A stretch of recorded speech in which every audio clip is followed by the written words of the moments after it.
continue sobre nós. Amém? Motivo de muita alegria estarmos juntos nesta manhã, no dia do Senhor, num formato diferente, um culto de louvor e adoração ao nosso Deus pela manhã, devido ao feriado, e nós estamos em Cabo Frio, uma cidade turística, né? Pensando na preservação da vida dos irmãos, para que não haja nenhum tipo de transtorno, que a mesa diretora dos trabalhos aqui da congregação tomamos essa medida cautelar, vamos dizer assim, mas de sorte que não haverá prejuízo para nós em guardarmos o dia do Senhor, porque estamos aqui cultuando e ouvindo a sua santa palavra, tá certo? Então, nesse novo formato, é um privilégio estar de volta.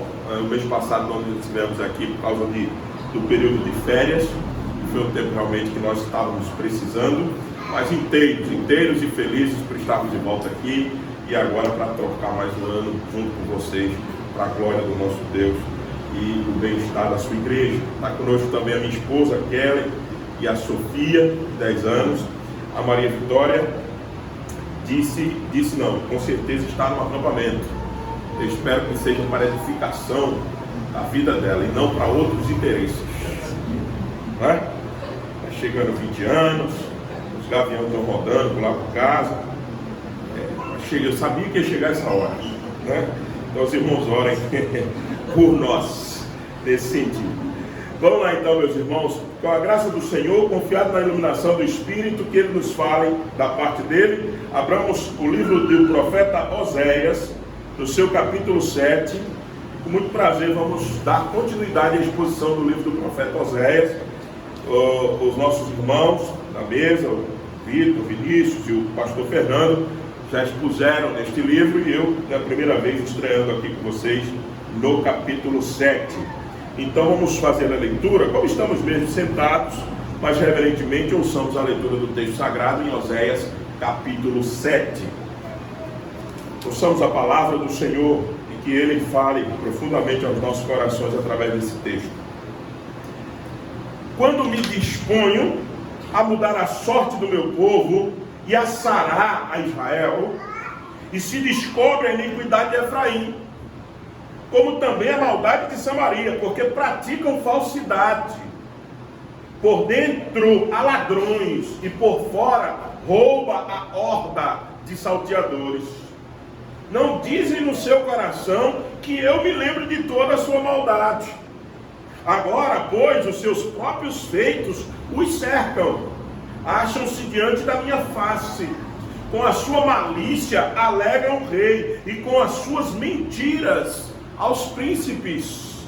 Todos eles são adúlteros, semelhantes ao forno aceso pelo padeiro, que somente cessa de atiçar o fogo, desde que sovou a massa até que ela seja levedada.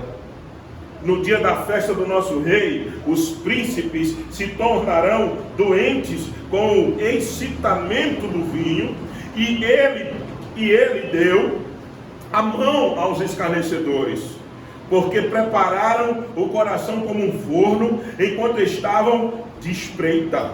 Toda noite dorme o seu furor, mas pela manhã arde como labaredas de fogo. Todos eles são quentes como um forno, e consome os seus juízes. Todos os seus reis caem, ninguém há entre eles que me invoque. Efraim se mistura com os povos, e é um pão que não foi levedado. Estrangeiros lhe comem à força, e ele não sabe. Também as cães já se espalham sobre ele, e ele não sabe. A soberba de Israel abertamente o acusa. Todavia não voltam para o Senhor seu Deus, nem o buscam em tudo isso. Porque Efraim é como uma pomba enganada, sem entendimento. Chamam o Egito e vão para a Síria.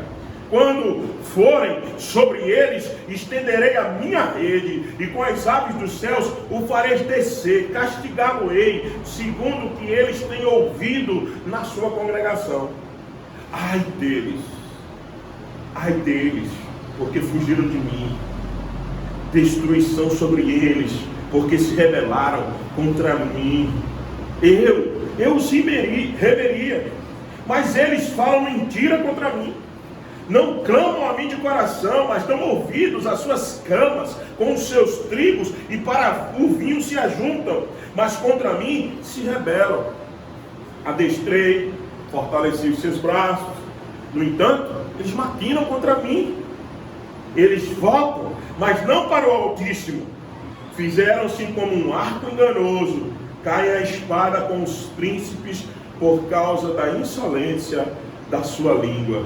Este será o escárnio na terra do Egito. Que o Senhor aplique sua palavra, meus irmãos, em nossos corações. Vamos orar mais uma vez. Pai Santo, por favor, fale conosco. Nós precisamos de Ti, ó Deus. Tua palavra está aberta e lida, mas precisa ser exposta. Nos dá entendimento, não dá-nos aqui um comportamento que fiquemos falando de nós mesmos, ou vãs filosofias, mas apenas a Tua palavra seja glorificada no nosso meio. Apenas o Senhor seja exaltado, para a glória do Teu nome. Fale-nos, nós estamos aqui para Te ouvir, Senhor. Em nome de Jesus. Amém. Meus amados irmãos, nós estamos dando continuidade, como nós anunciamos anteriormente, a série de exposições em Oséias. E como eu estou estreando, eu queria fazer rápidos comentários introdutórios. Vocês já devem ter percebido até então algumas coisas. Primeiro, que o texto de Oséias é pesadíssimo. É um texto pesado à igreja.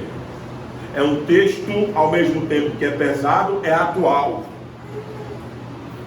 Eu dizia lá na nossa igreja, imagine você se um pastor qualquer usasse o recurso que Deus usou com o seu profeta. Um dia, eu aqui, resolvesse entrar por essas portas com uma mulher, que o texto de Oséias diz de prostituição, cheia de decote, roupas curtas, exposição do seu corpo, e viesse aqui na frente, nesse púlpito, e desse um beijo na boca dela na frente de você. Qual seria a reação de você? É isso que Deus quer fazer com Oséias. Deus quer chocar o seu povo, mostrá-lo claramente o seu pecado. A gente tem nojo dessa cena que eu acabei de descrever, mas fazemos nós a mesma coisa. Quando nós nos deitamos com nossos projetos de vida, com nossos dinheiros, com nossos bens, com as nossas influências, com a roupa que nós gostamos, com a casa que nós queremos ter, e colocamos tudo isso no lugar do Senhor, nós estamos deitando com balaíns. Nós estamos nos prostituindo. E é pesado ver isso, mas é necessário. Por isso que a minha segunda colocação introdutória, Oséias é atualíssimo. Vocês vão ver hoje. Hoje Oséias vai tratar, hoje no capítulo de Oséias vamos tratar sobre politicagem. Nada disso que acontece no Brasil, obviamente. Mas sabe, as ordens, tanto interna como externa, política interna, política externa, é o tema do capítulo 7. É como Deus lida com os líderes. Se você estiver ouvindo a exposição e perceber alguma semelhança com o que nós vivemos nesse país, não é semelhança, é realmente proposital a exposição do texto, porque vai falar o tempo todo a todos os líderes das nações. Oséias é atual. E aí eu fecho o meu comentário introdutório dizendo o seguinte: nunca despreze o Velho Testamento. Não tome as figuras do Velho Testamento, saiba interpretá-lo, a sua lei cerimonial, existia aquele aspecto que era de lá, as descontinuidades, aquilo acabou, nós não sacrificamos mais cordeiro, aquelas coisas eram um aspecto da lei de lá. Então tem coisas do Velho Testamento que realmente cessaram, descontinuaram e vieram para o Novo Testamento com outra roupagem, como é a ceia do Senhor, deu lugar à Páscoa, a Páscoa saiu e entrou a ceia do Senhor, não é? A circuncisão, nós não mais portamos o prepúcio dos nossos filhos aos 8 anos de idade, mas batizamos os nossos filhos. Então houve uma descontinuidade de algumas coisas, é verdade, houve mudança na forma, mas o conteúdo é o mesmo, mas a mensagem veterotestamentária é atualíssima. Não esqueçamos disso. Uma igreja que vive, a gente costuma dizer, uma igreja neotestamentária que se esquece do Velho Testamento, provavelmente não será uma igreja como deveria ser. Porque a revelação do Senhor, ela começa desde Gênesis e vai até Apocalipse. Não é apenas de Mateus para Apocalipse. Nós temos que entender isso e continuar dando o valor necessário ao Velho Testamento. Não diga nunca, isso é coisa da lei. A lei do Senhor continua em vigor. Só existe santificação hoje porque existe lei do Senhor. Só existe justificação. Deus só nos justificou por causa da lei do Senhor. A lei do Senhor, no seu aspecto moral, continua em pleno vigor. Deus continua sendo o mesmo Deus do Velho Testamento, o mesmo Deus de hoje. A sua santidade não melhorou, não afrouxou no Novo Testamento. Ele continua sendo o mesmo. Nós estamos no período da graça desde Gênesis 3. Desde a queda de Gênesis 3 é o período da graça. Desde o dia que nossos primeiros pais caíram contra o Senhor e Deus foi atrás deles, perguntando: onde estás? Ali já foi graça do Senhor. Perguntou: Adão, onde estás? Será que Deus não sabia onde Adão estava? O que Deus estava fazendo desde Gênesis 3 é indo atrás dos nossos pais em graça. E é isso que Ele faz desde então, indo nos buscar. Ele sempre vai nos buscar, Ele sempre vai atrás de nós. Esse é o Deus de graça. Então, cuidado nessas expressões, desses clichês evangélicos, do evangélicos, que o Velho Testamento é a lei, é o período da lei. Lei e graça nunca se separaram. Lei e graça vão continuar perpetuamente juntas. Porque a gente tem a manifestação da graça, porque a lei continua de pé. Porque nós não podemos cumprir toda a lei do Senhor. E é a graça em Cristo Jesus, sobretudo revelada nele, que nos fez cumprir o que Deus quer. Então, por favor, não disjunte aquilo que é junto. Não separe aquilo que Deus sempre colocou junto. Então, valorizemos, pois, a mensagem do Velho Testamento. Isso dito, isso posto, vamos para Oséias 7. Eu já mencionei há poucos instantes que esse é um capítulo que realmente vai tratar, e eu dei o título desse capítulo, o Senhor e os líderes políticos. Mas não necessariamente a mensagem é diretamente para os líderes políticos. Vamos tratar sobre eles. Mas a mensagem é para o povo, é para nós. É para nos instruir.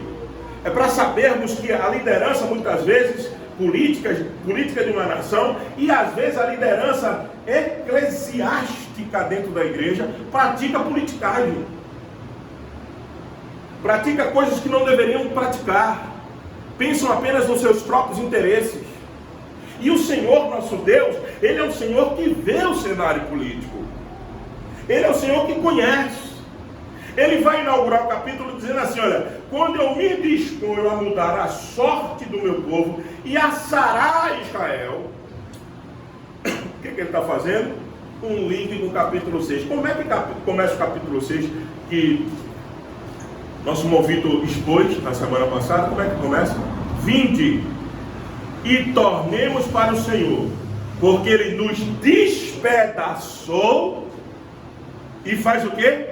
E nos sarará.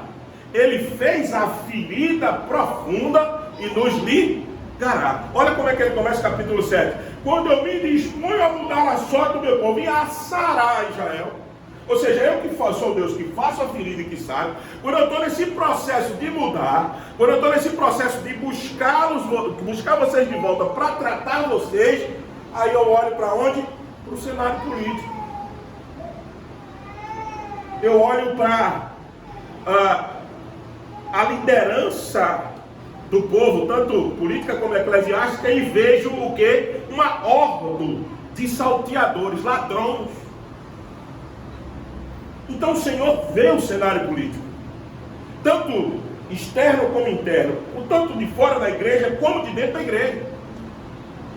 O Senhor também, Ele tem propósitos com os cenários políticos, para trabalhar algumas situações do povo. Vocês se lembram disso?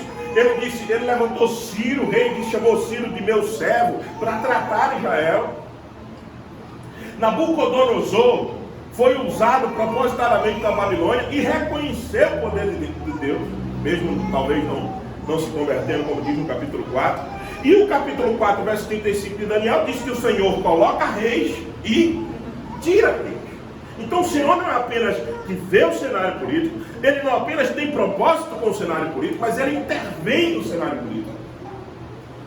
Ele intervém, porque tudo é dele. Salmo 24 diz que todas as coisas que foram criadas é dele, tanto que há no céu quanto na terra, tudo pertence ao Senhor. Então vamos nos aproximar da exposição do texto. O texto basicamente é composto de duas grandes metades. A primeira delas é tratando sobre política interna. E depois, a partir do verso 8, sobre política externa. Então, do verso 1 ao 7 é política interna. Do verso 8 ao 16, política externa. Então, vamos nos concentrar nessa parte da política interna. A primeira parte do texto, nos versos 1 e 2. Veja como o texto nos é apresentado. Quando me disponho a mudar a sorte do meu povo e a sarar Israel, se descobre a iniquidade de Efraim, como também a maldade de Samaria, porque praticam a falsidade, porque dentro há ladrões e por fora rouba a horda de salteadores. Não dizem no seu coração que eu me lembro de toda a sua maldade. Agora, pois, os seus próprios feitos os cercam, acham-se diante da minha face. Deus, a primeira grande proposição desses dois versos é que Deus sempre tenta restaurar o seu povo. Deus sempre vai em busca do seu povo e Ele consegue, claro, porque Ele é Deus soberano. Essa questão desse verbo tentar é porque há movimentos que Ele faz de cura e de retorno por causa do nosso comportamento para atingir os seus propósitos. Então, Deus sempre vai em busca do seu povo para curar, para restaurar. Deus não faz como a gente faz nos nossos relacionamentos, às vezes coisas paliativas. Deus não trata a gente de forma superficial. Deus nunca trata do sintoma, Deus trata da causa da doença. Deus é mais epiderme do que derme. Deus é mais por baixo do que há na pele, do que apenas por cima. Deus não coloca remédio na ferida de forma exterior, Deus quer ir na causa. O Senhor nunca trata as coisas de forma superficial, como a gente faz às vezes. A gente empurra para debaixo do tapete, faz de conta que não ouviu, não é assim? Ou falamos coisas que às vezes para machucar mesmo. E aí o outro tem que fazer o papel às vezes que a gente faz de não ouvir direito. Então com o Senhor não tem isso. Com o Senhor não há paliativo entre Ele e nós. Ele não é um Deus assim, bonzinho, né? Isso, não, Deus é Pai, Ele sabe. Sim, Ele é Pai. Ele tem uma misericórdia infinita que nenhum pai no mundo tem. Verdade. Sua misericórdia dura até 1000 gerações, diz o texto de Êxodo, capítulo 34, verso 6. Ele dura até 1000 gerações. A sua misericórdia é algo inexplicável, mas só, e mesmo sendo esse Pai de misericórdia, Pai de amor, Ele não vai deixar nenhum de nós sem tratamento. E não é um tratamentozinho assim, ó, pela pele, não. Ele vai arrancar a parte necrosada de qualquer ferida, expô-la, retirá-la, e isso dói. Mas tem uma coisa, nós vamos ficar sarados. Nós vamos ficar curados. Você prefere um efeito, um tratamento placebo na sua vida? Ou você prefere realmente um tratamento que cure a sua ferida? É isso que Deus está dizendo assim: quando eu me disponho a mudar a sorte do meu povo e a sarar. Esse verbo aqui é ir profundamente, arrancar tudo que não presta e tratar. Quando eu estou pronto para fazer isso, aí o que acontece? Eu olho para o cenário político e vejo os líderes praticando atos como ladrões e por fora também como a horda de salteadores.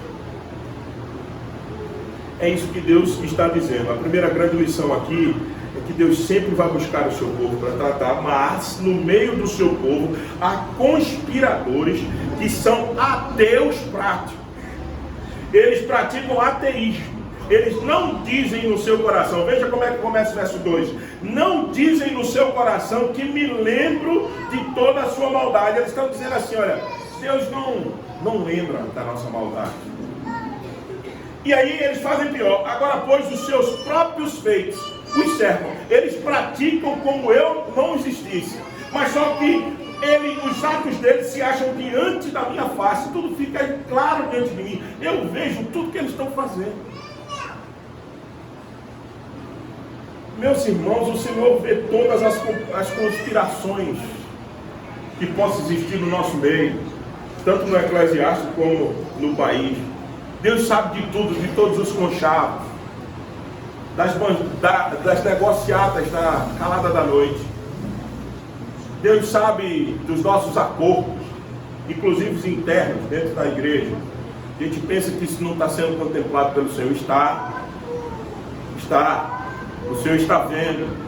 E no devido tempo Ele tratará de tudo, de todas as coisas. Cuidado quando você olha muito para a grama do vizinho e vê a grama dele muito verde. Cuidado.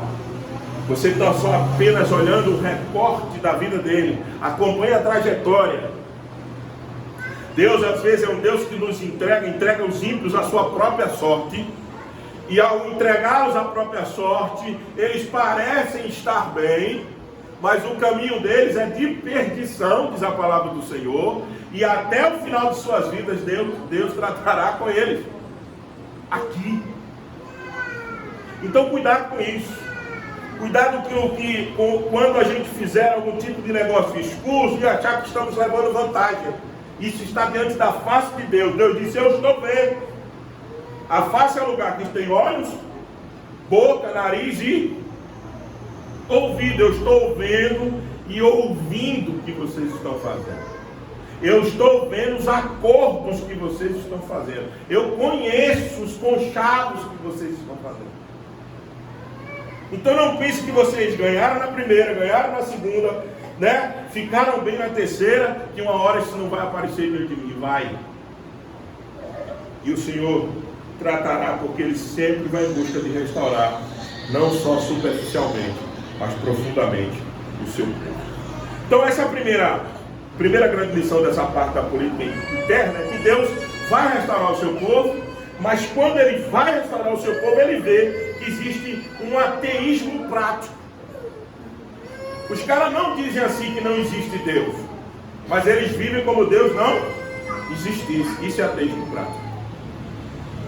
Ninguém declara de sua boca: eu não creio em Deus. Pouquíssimas pessoas têm coragem de fazer isso, principalmente dentro da igreja.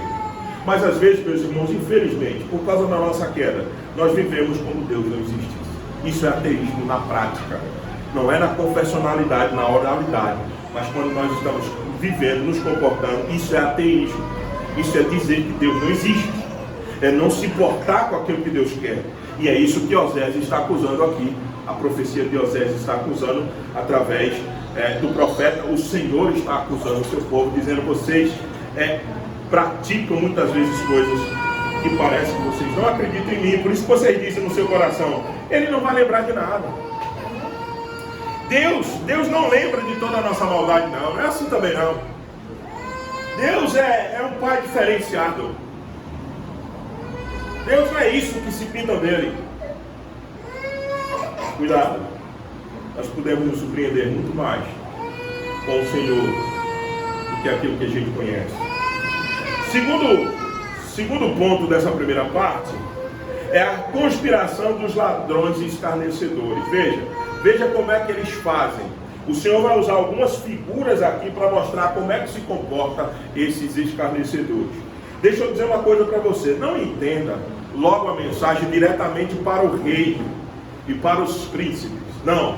Você vai ver, principalmente no verso 7, que o rei e os príncipes são justamente alvos desses conspiradores.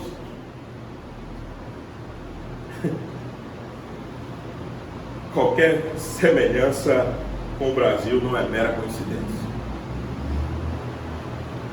Existe uma ordem por trás do político que aparece, do rei que está no trono. E essa horta, melhor dizendo, que o texto nos diz, é uma horta de salteadores. É quem na verdade manda na nação. É quem na verdade manda às vezes na igreja. Os pastores, os reis, os antigos sacerdotes às vezes eram apenas figuras decorativas. É o suposto laranja. É o laranja. Por trás, quem manipula mesmo não aparece tanto. É dessas pessoas que o capítulo 7 está falando. Não diretamente dos reis que estão à frente, não dos príncipes que aparecem, mas de quem está por trás. Então vamos a essa parte. Veja como é que Deus descreve através do profeta quem são essas pessoas. Olha só. Com a sua malícia, não, é isso mesmo. Com a sua malícia alegram ao rei, e com as suas mentiras aos príncipes. É os reis e os príncipes que o Senhor está se referindo aqui? Não. É dessa horda de salteadores, dessa corja aristocrata que está sempre por trás,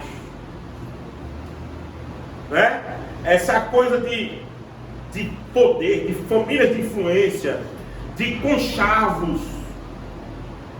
Esse tipo de gente que o profeta está falando, eles é quem bota o rei, eles é quem tira o rei, atrás deles que as coisas acontecem.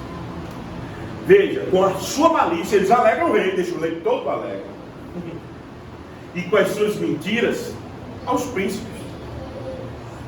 Todos eles são adúlteros. Veja como é que o Senhor trata essas pessoas. Adúlteros. Semelhante ao forno aceso pelo padeiro. Semelhante ao forno aceso pelo padeiro, que somente cessa de atiçar o fogo depois que sovou a massa até que seja levedada. Então, esse primeiro ponto aqui, do verso 3, do capítulo, do segundo ponto, da primeira parte da política interna, é a conspiração dos ladrões. Veja que os conspiradores, assim como os padeiros, esperam um tempo de noite para a massa ser levedada, e depois, quando parece que não se tem mais nenhuma atividade, eles estão esperando com um forno quente para assar os pães. Veja a figura que é criada aqui. Nós temos que parar e imaginar a figura. Por isso que Deus está dizendo: esses cidadãos, esses ladrões e salteadores são como alguém que são adúlteros, semelhante a um forno que o padeiro vai assando. E como é que o padeiro faz? Durante a noite ele fez a massa e ele deixa a massa descansando. Durante a noite, quando todos estão dormindo, eles estão metendo o quê? Lenha onde? No fogo. E ele está esperando só a massa crescer. E parece que não há atividade nenhuma no forno. Mas eles por trás vão lá, jogam uma brasa, jogam um carvão, jogam uma lenha, e ninguém está vendo. Não tem nada dentro do fogo, nada está queimando. Mas de manhã o pão está pronto, prontinho para ser assado. Aí eles vão lá e empurram o pão no fogo. O pão não viu, ninguém viu, mas eles sabem o que estavam preparando. Eles são assim. Eles agem na calada da noite. Eles fazem conchavos. E Deus está dizendo: vocês são como esse padeiro adúltero que acende o fogo e somente cessa de atiçar o fogo desde que sovou a massa até ela ficar levedada. Quando é que uma massa está levedada? Quando ela cresceu, quando o fermento entrou em ativação.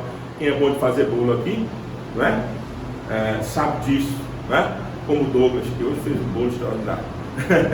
Então assim, espera crescer para levedar a massa e bota para assar.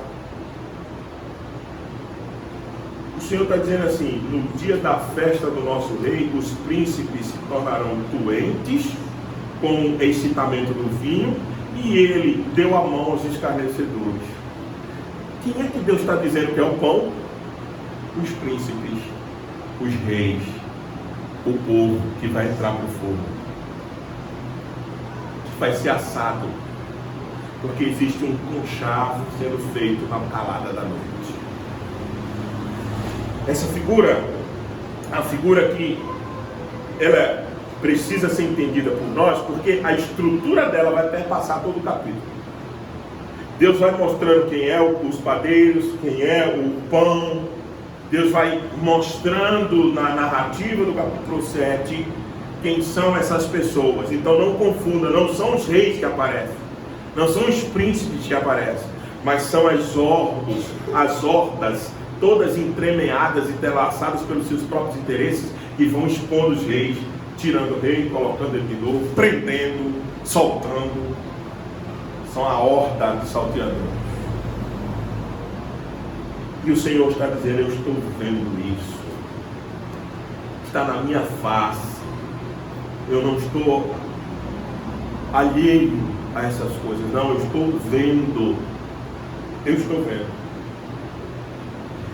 Porque, veja o verso 6, preparam o coração como um forno, enquanto estão de espreita toda noite, veja, toda noite dorme o seu furor, eles ficam quietinhos durante a noite, mas pela manhã eles ardem na labareda de fogo, eles vêm com tudo de manhã. De noite parece que ninguém está vendo e eles estão preparando, e de manhã eles vêm com tudo e passam por cima de todos, acende a sua ira, sua chama e queima todos. Deus que está fazendo isso? Não confunda.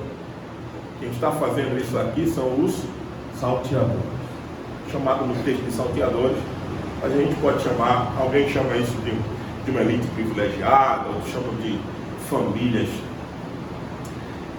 que tomaram conta do país, enfim. Mas as escrituras estão chamando dos salteadores, dos escarnecedores que estão tentando tomar conta. Todos eles, verso 7, todos eles são quentes como um forno e consomem quem? Os seus juízes, todos os seus reis caem, ninguém há entre eles que me invoque. Veja só, vocês perceberam quem são essas pessoas? Deu para entender? Não são os juízes, não são os reis, não são os príncipes, são toda uma horda de interesse que está por trás deles. Eles são apenas fantoches na mão desse pessoal. E eles são fogo, eles estão prontos para consumir tudo a ver com conspiração política. Mas entenda só, nós precisamos, à luz desse texto, lembrar de Salmo 50, verso 15. Eu queria que você, por favor, abrisse. Salmo 50, verso 15, diz assim a palavra do Senhor: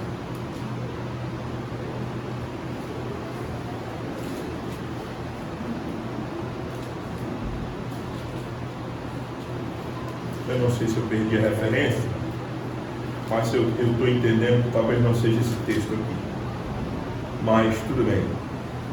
Mas mesmo assim serve só apenas de invocação, né?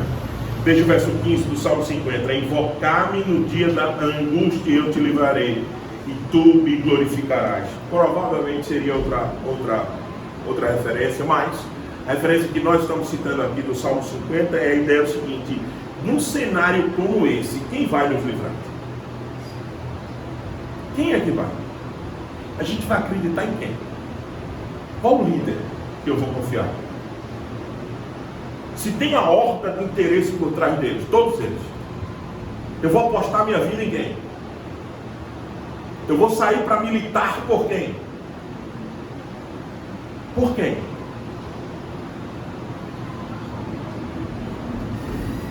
Nosso povo tem direito de se manifestar, e se manifestou, e fez correto em algumas situações. Nós somos um povo de Deus, somos um povo pacífico, e queremos clamar pelos nossos direitos, e temos esse direito. Não concordamos com o 8 de janeiro, nem aqui, nem nunca, com o que foi feito. Mas tem uma coisa: nós fomos para a rua por causa do quê? De quem mesmo? Fomos manipulados em algum momento ou não? Não sei. A resposta é por cada um de nós. Eu sei que o Senhor olha e vê todo o jogo sujo que eu e você não estamos vendo. O Senhor está. E isso devia servir de grande consolo nessa nação que nós vivemos, porque essa horda está totalmente ativa, mas nosso Deus não está morto. Nosso Deus não está cego. Nosso Deus não está morto e não pode ouvir. A igreja gastou um esforço terrível em protestar, mas devia também ter gastado o mesmo esforço em invocar o Senhor para que Ele nos visite. E Ele fará isso no devido tempo. Aguardemos. Ninguém escapará do Senhor. Ninguém. Então entenda bem. Essa é a parte da política interna que o texto está tratando. Essa é a parte da conspiração. Eles são como forno, eles vão alimentando de noite. Quando é de manhã, eles estão pegando fogo, labareda, para consumir tudo. Para vir se apossar de tudo, como ladrões escarnecedores. Eles são assim. E o Senhor está descrevendo a cena. E agora o Senhor parte da cena descrita da política externa, interna, e agora vai para a política externa. Veja só. A parte da política externa. A ignorância de Israel e o seu desvio do Senhor vai ser vista agora no verso 8, verso 11. Olha só como eles fazem. Efraim se mistura com os povos. Agora é a parte para onde? Para fora, para outro povo. Se não só bastasse as coisas internas que acontecem na nação, agora Efraim não apenas se dissolve por dentro, Efraim e Israel, vocês já entenderam essa linguagem, que estão tratando do mesmo povo, né? Então assim, é o povo do Senhor. Então a ideia é o seguinte: Efraim, de vez de cuidar das coisas internas dele, agora vai se relacionar com outro povo, para piorar ainda. Se fosse só problema de interno, não, agora vamos para a política externa. Agora eles vão se misturar com outros povos. Olha só, Efraim se mistura com os povos e é um pão que não foi virado. Quem teve a oportunidade de assar alguma coisa em forno ou então em churrasqueira, né? A brasa está ali, mas depois pega uma temperatura nas paredes que você não precisa direcionar o alimento diretamente no fogo, né? Você coloca nas extremidades e eles vão assando da mesma forma. É assim que assou pizza em forno de lenha, sabe como é que é, pão. Então, o Senhor está sempre evocando aquela imagem, dizendo assim, olha, eles são um pão que não foi virado. Eles colocam de lado nas extremidades onde há calor, mas deixa lá e esquecem. O que é que acontece? Só assa um lado. Fica aquela crosta preta de um lado e do outro lado está cru. Não é assim? Então é isso que o Senhor está trazendo à memória. Eles vão para lá, se misturam lá, mas eles nem sabem, e é um povo que não foi virado. E por não ser virado, os estrangeiros lhe comem à força. Já comeu uma comida queimada? Um lado queimado, outro cru? Você come aquilo com prazer? Não, é isso que está sendo descrito aqui. Veja o verso 9, os estrangeiros lhe comem à força, e ele não sabe, também, ou seja, eles nem sabem. Eles não sabem que eles são um pão que não foi virado, ou seja, uma massa que não está pronta para ser comida. Eles são devorados por outros povos e eles nem sabem disso. E é por isso que esse ponto é a ignorância de Israel e seu desvio do Senhor. Verso 8 a 11.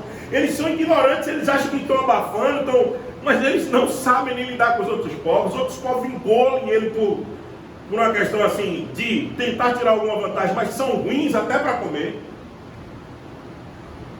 E ele continua. As cães, a figura primeira do pão assado de uma forma errada, que não foi assado direto. Segunda figura nessa passagem aqui, do verso 8 ao 11. O cabelo branco, que é as cães. Também as cães já lhe espalham sobre ele e ele nem sabe. Efraim está envelhecendo, o povo de Deus está envelhecendo, as cães estão chegando, o cabelo branco está aparecendo, e eles não estão percebendo, eles estão agindo como novinhos, né? Achando que não está amadurecendo, que não vai chegar uma hora que eles vão precisar mais do Senhor. Eles não estão percebendo que a cã chegou, deviam se comportar com maturidade, estão se comportando como menino. O tempo passa, e eles nem sabem que já deviam ter se comportado como alguém que está com as cães brancas, o cabelo está embranquecendo, não, mas fica se comportando como um menino birrento, chorando. E ele nem sabe disso, ou seja, a ignorância de Israel é um negócio assim que está estampado diante de Deus. Deus está dizendo assim, rapaz, eles parecem que é pão bom de comer, mas não é, não estão prontos. Eles parecem que são velhos, mas não são. Acho que como menino ficar correndo atrás de outros deuses, de chupeta, de pirulito, que algum outro Deus dá, e eles vão atrás, e eles não veem que o cabelo já está ficando branco, eles comportam-se como? Deus está estarrecido aqui, descrevendo do seu povo, a ignorância. Como um povo pode ser tão assim? É isso que Deus está dizendo. E a pior, veja, a cena vai piorando. Ele sai de um pão mal assado, vai havendo um crescimento na figura. Vai para velhos que se comportam não como velhos, eles não estão sabendo o que estão fazendo. E pior, veja agora o que se desenvolve na figura. A soberba de Israel abertamente o acusa. Todavia, não voltam para o Senhor, seu Deus, nem o buscam em tudo isso, porque Efraim é como uma pomba enganada. Olha outra figura. Sem entendimento. O que é uma pomba enganada? Antigamente os pombos, se lembra do pombo correio? Eram usados para fazer alguns tipos de comunicação, como as aves, principalmente o pombo. E quando você tinha uma pomba enganada, era a pior desgraça do mundo. Porque você queria mandar uma mensagem para a vida, e você tinha adestrado o caminho da casa do vidro. Mas a pomba, quando ela estava enganada e perdida, de vez ela ir na casa do vidro, a mensagem era para a vida, ela chegava na casa do vidro. Que problema é esse? A mensagem só podia ser lida pelo vidro. E quem queria ler? O Vinícius. Só que a mensagem tratava de coisas do Vinícius. Veja a confusão que essa pomba fez. É a pomba enganada. Deus está descrevendo a cena, dizendo o seguinte: olha, vocês são perturbados, vocês não têm direcionamento, vocês são sem entendimento, vocês não acertam o alvo que eu mandei vocês. Vocês são meu mensageiro, mas vocês não chegam com a mensagem das outras nações. Vocês deviam proclamar acerca de mim, mas vocês não proclamam. Vocês são como um pombo enganado. A política externa de vocês é terrível. Porque era para vocês se relacionar dizendo: nós temos um Deus diferente de vocês todinho, porque o nosso Deus é um Deus todo-poderoso, Criador dos céus e da terra. Aí vocês chegam lá, de vez de anunciar isso como pombo enganado, vocês se deitam com os ídolos dele. Vocês vão atrás das coisas dele. Vocês permitem-se, certo, ser um povo tão ingênuo a esse ponto, de querer os outros deuses dele, como dinheiro, a fama, a prosperidade. Meu, é isso que Deus está dizendo. Vocês são pomba enganada. Vocês não têm entendimento. Aí Deus dá um exemplo que para mim fecha. Imagine que aqui está a África e aqui está o começo, ali, a Ásia, no canto mais direito do mapa. Aqui tem o Egito e aqui em cima está a Síria. Vamos dizer que Israel estivesse aqui no meio. Aí Israel diz assim: ah, como é bom o Egito. O Egito está para onde? Para o sul. E eles vão parar, eles chamam pelo Egito, vão para onde? Diz o texto? Na Síria. Veja, que tipo de entendimento? Veja o verso 11. Chamam o Egito e vão para Síria. Chamam pelo sul e vão parar pelo norte. Ou seja, estão todos perdidos. Eles não sabem o que estão fazendo. É a soberba. O Senhor acusou. Vocês são orgulhosos. Verso 10. A soberba de Israel abertamente o acusa. Todavia eles não voltam para o Senhor seu Deus, nem buscam em tudo isso. São soberbos. Acham que pode resolver a vida como eles acham que tem que resolver.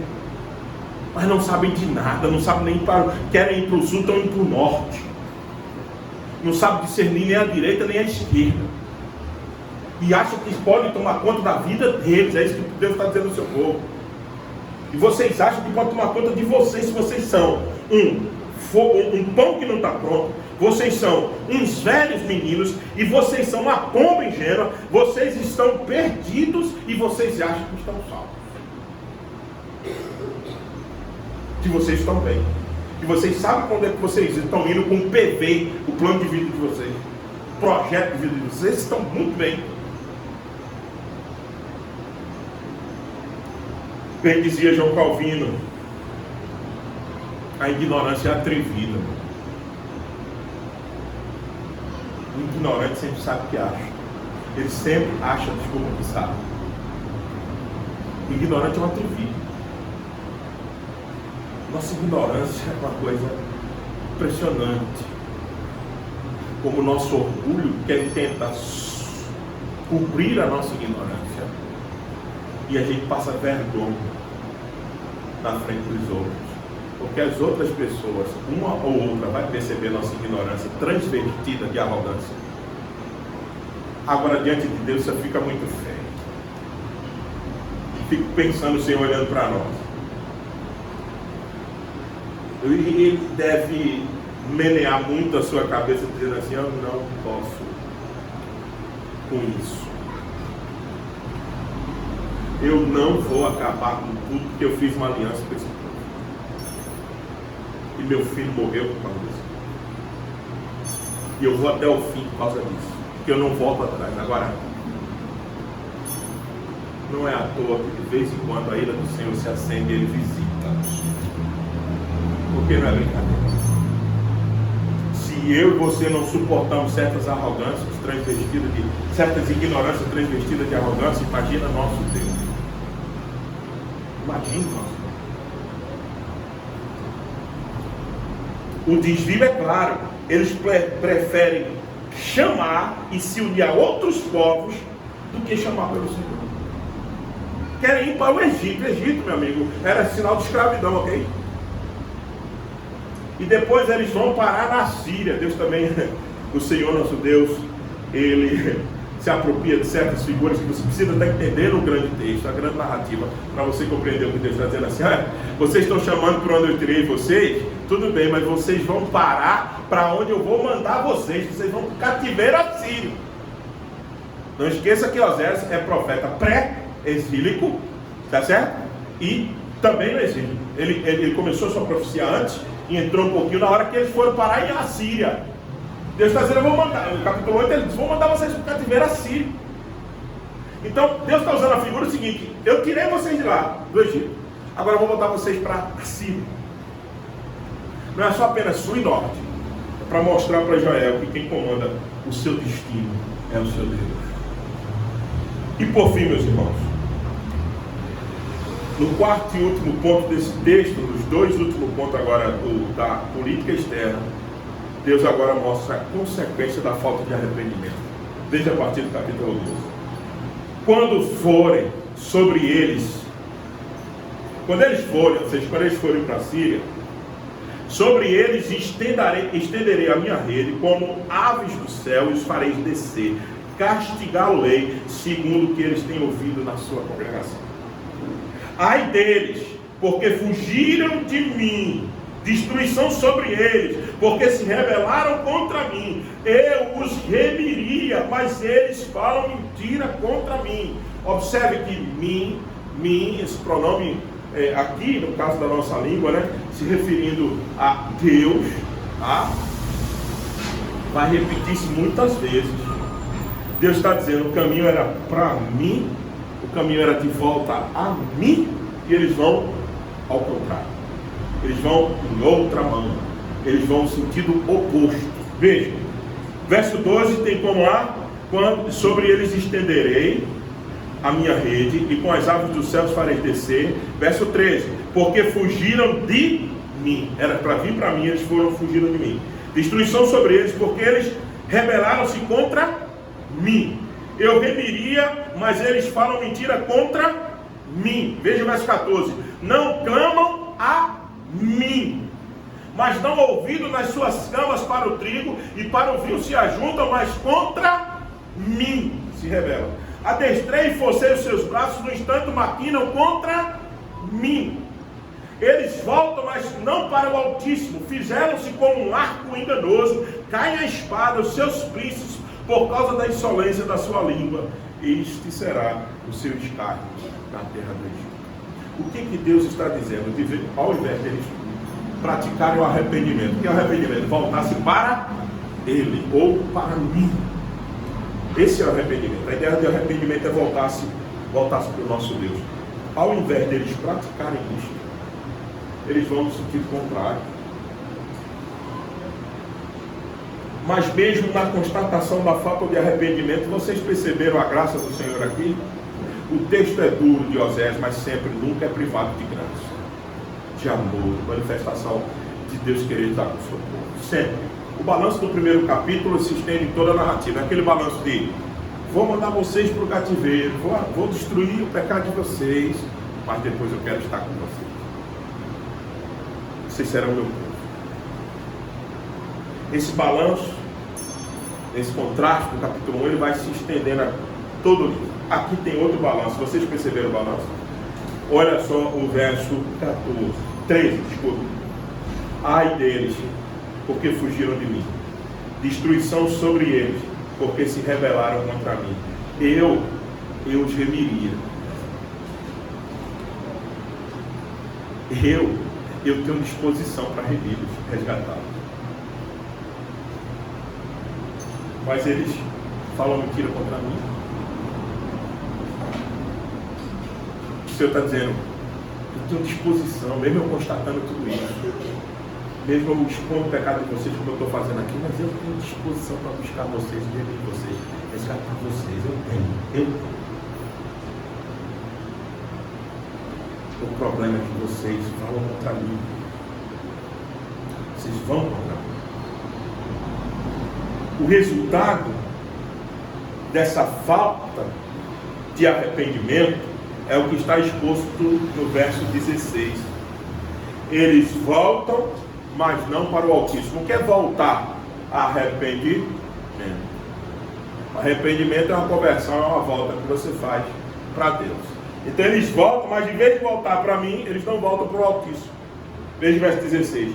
Fizeram-se como um arco enganoso. O arco enganoso é aquele arco com defeito que as flechas, ele pode até atirar, mas ninguém sabe o destino da flecha, porque ele está torto. Enganoso no sentido aqui da palavra é torto, aquele arco que você não consegue mira. Você não tem mira para atirar. Eles se fizeram com um arco enganoso. Ou seja, não tem como se defender com esse arco. Israel quer que exista uma defesa para ele, um cerco para ele nessa política externa, mas eles vão se defender com um arco que não tem mira para acertar. O que vai acontecer com esse Israel? Eles vão cair as espadas. Caem a espada dos seus príncipes por causa da insolência da sua língua. Ao invés de clamarem a mim, falar para mim, essa é a ideia da língua aqui nesse contexto, de falar o tempo todo para mim e me buscar, eles estão indo atrás de outros deuses. Então eles não vão ter defesa, os reis deles vão cair. Deus estava dizendo: eu vou ter que de novo mandar vocês para uma escravidão, para ver se eu trato vocês profundamente.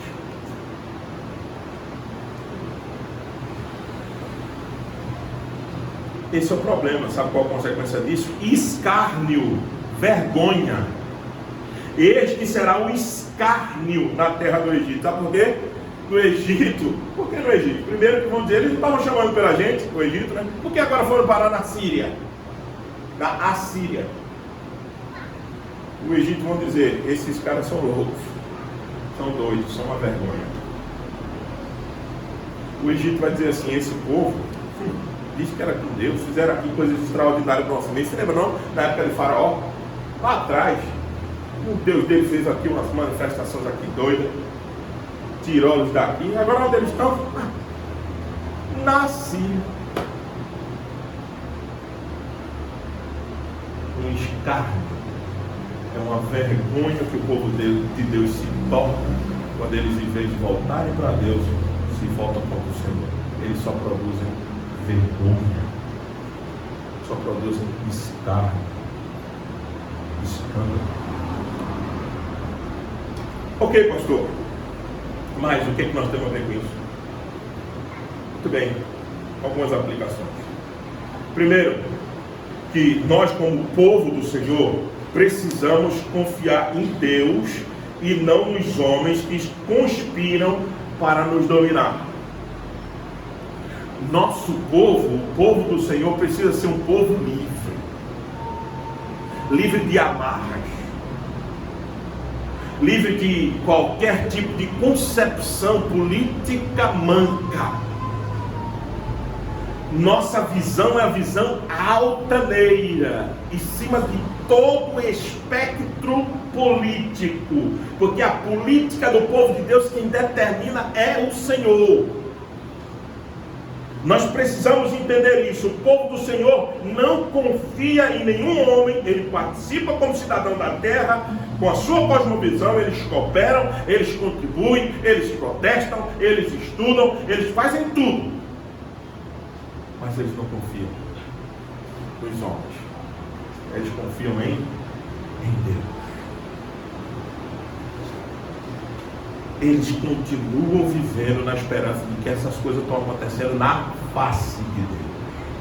Que Deus está ouvindo e vendo. Eles não desesperam. Nós, como povo do Senhor, nós não desesperamos com nenhum tipo de cenário político, porque Deus está vendo os conchados. E Deus vai entrar no tempo certo e quebrar o arco, despedaçar a lança, vai fazer com que nós nos livremos de muitos desses. Nós não podemos confiar nas nossas artimanhas, nas nossas articulações. Nós temos que confiar no nosso Deus, viver tudo que Ele nos ensinou a fazer, mas na esperança de que Ele continua vendo e ouvindo tudo o que acontece. Nos revolta muitas coisas? Muito. Somos prejudicados diretamente, com toda certeza. Nossa família, nossos projetos são. Mas não esqueça, o Senhor, dentro da sua obra da providência, contemplou todas essas coisas. E ela tem um propósito de existir nesse exato momento, no Brasil de 2023. Eu e vocês aqui, nós estamos vivendo, elas têm um propósito muito claro para existir. E o principal deles é que Ele está nos curando, Ele está fazendo a ferida, para que a gente dependa mais dEle e para que a nossa cura seja mais profunda do que apenas superficial. Deus está fazendo a ferida para curá-los. Às vezes é preciso abrir mais o corte para tirar a epiderme que está necrosada.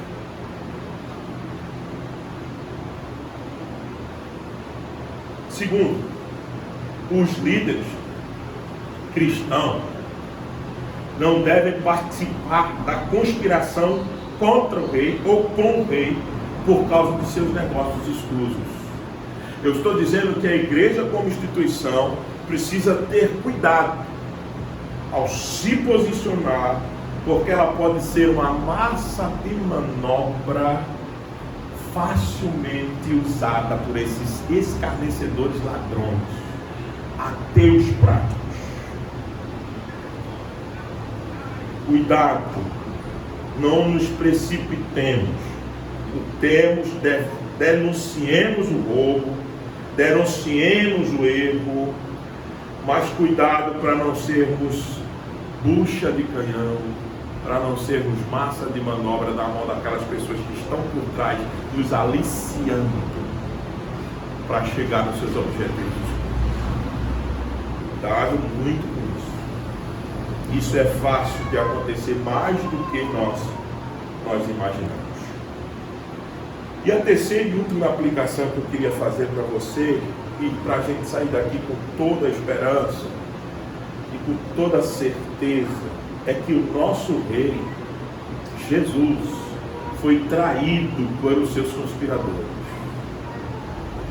Nosso rei não participou de nenhum conchavo político. Nosso rei denunciou os escribas e fariseus hipócritas, os líderes religiosos de sua época. Jesus tratou como raça de víboras. Jesus não tinha comprometimento nenhum com o espectro político nenhum. Jesus tinha comprometimento com a obra do Pai. Eu vim para fazer a vontade de meu Pai. Esse é o grande exemplo que nós temos que seguir como povo de Deus, de Jesus. Se precisar chamar os líderes religiosos de hipócritas, de víboras, façamos, sem medo.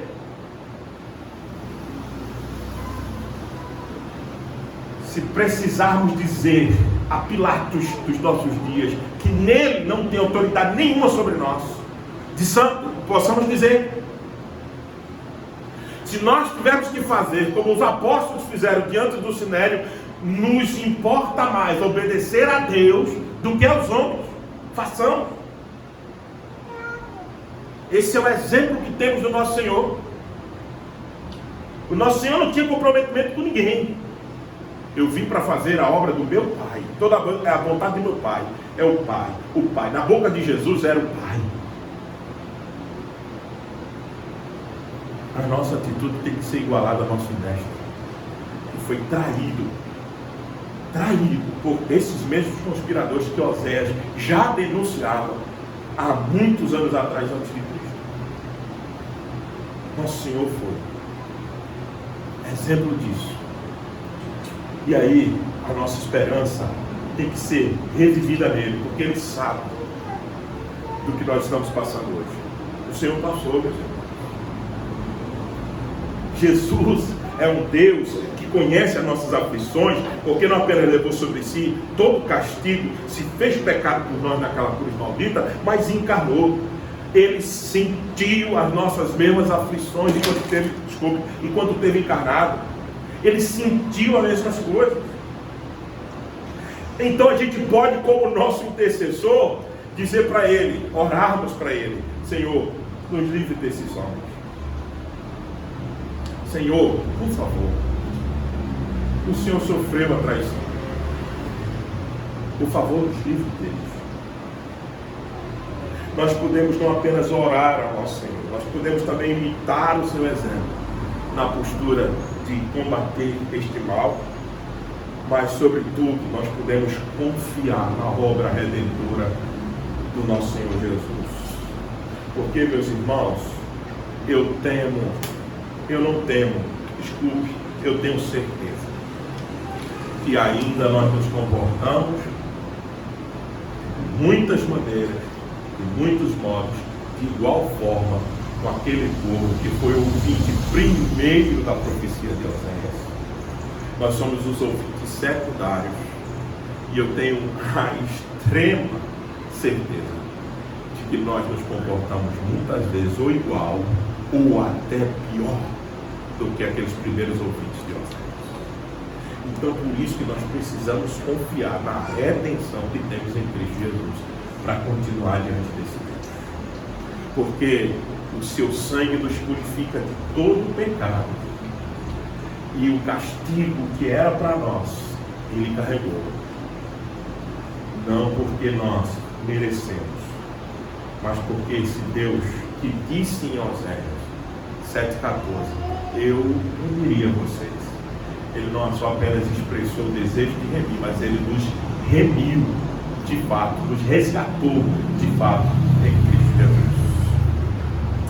Se nós temos a certeza que nós não podemos nos livrar totalmente dos nossos pecados ainda, e muitas vezes vamos nos comportar com esse povo, como foi o povo de ouvinte de Oséias, mas nós temos a mesma certeza que aquele que começou a obra em nós há de completá-la até o dia final. E por isso que nós podemos andar, por isso que nós podemos caminhar, não em nosso orgulho, não na nossa vaidade, mas na total dependência do Senhor, para que a gente não seja pomba ingênua, para que a gente não envelheça a cabeça agindo como menino, para que a gente não seja pão mal assado que os outros não conseguem comer. O Senhor nos ajude. Deus nos dê graça e que esse Evangelho da cruz de Cristo seja o centro da nossa vida para lidar também com esses salteadores, com essa horda de escarnecedores ateus práticos que nós temos que lidar nesse país e em qualquer lugar desse mundo. O Evangelho nos ajude a lidar com isso, na esperança de que Ele voltará e não mais para morrer em nosso lugar, para passar por toda a vergonha que Ele passou. Agora não, agora Ele virá como um justo juiz, o Rei da terra, o Rei de toda a terra, o que nós cantamos na nossa liturgia. Ó Rei das nações, quem não temerá, quem não glorificará o teu nome?